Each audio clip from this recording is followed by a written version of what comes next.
Good morning, everybody. Having a great day, I hope. Today's Wednesday. Allie's class is at 3 o'clock today.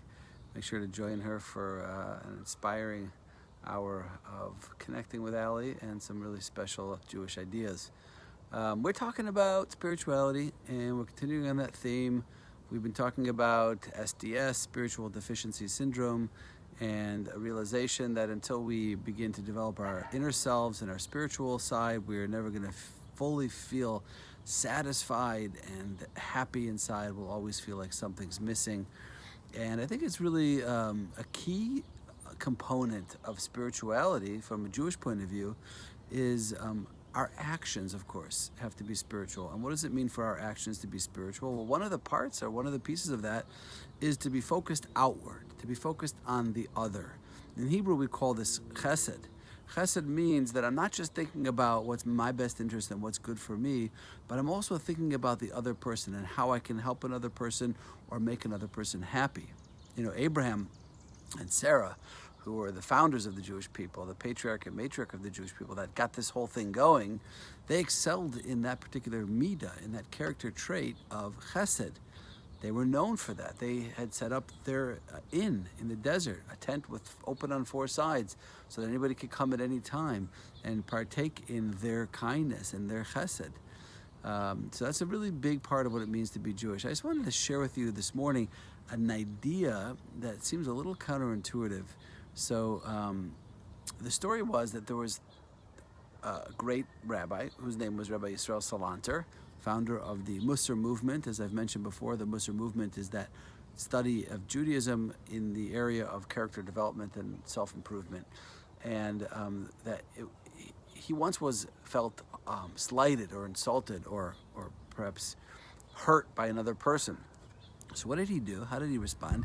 He immediately ran to do an act of kindness for that person who had just, I don't know what it was, maybe he yelled at him or maybe he criticized him or embarrassed him, and he went to run to do an act of kindness for that person.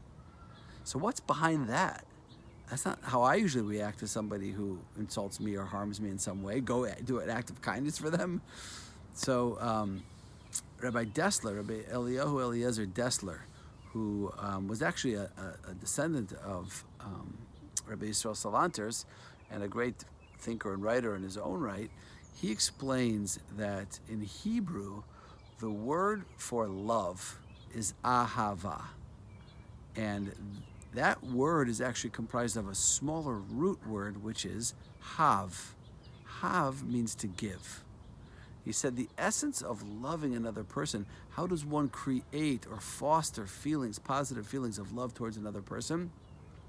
Not by asking myself, what is that person doing for me? But the way I acquire or accomplish a feeling of love, of ahava, for another person is by giving to them. He has an explanation of a psychological explanation behind this, which is that when I give to another person, I'm actually investing some of myself into that person, and we have a tendency to want to protect our investment, or perhaps I see some of me inside of him. But the point is that the way we develop positive feelings for another person and ultimately love for another person is by giving to them and doing acts of kindness for them. So it's something really important to keep in mind. If there's somebody that we're trying to work on a relationship with or deepen a relationship with, we should just go out of our way and do acts of kindness for them, do chesed for them.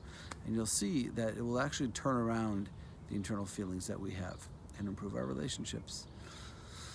Have a wonderful day, everybody. I miss you all. Reach out and let us know how you're doing, and we'll connect soon. Thanks.